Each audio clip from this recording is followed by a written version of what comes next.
p.m. At 4:27 p.m., a severe thunderstorm was located near Franklin Grove, or 8 miles south of Oregon, moving northeast at 50 miles per hour.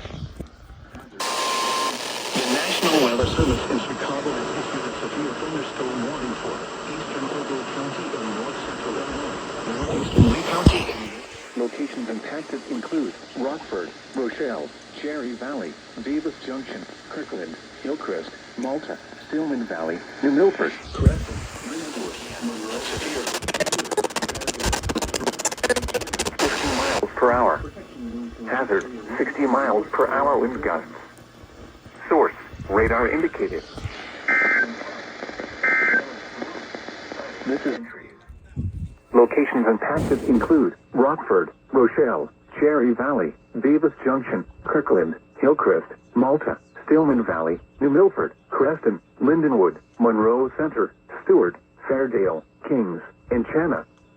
For your protection, move to an interior room on the lowest floor of a building.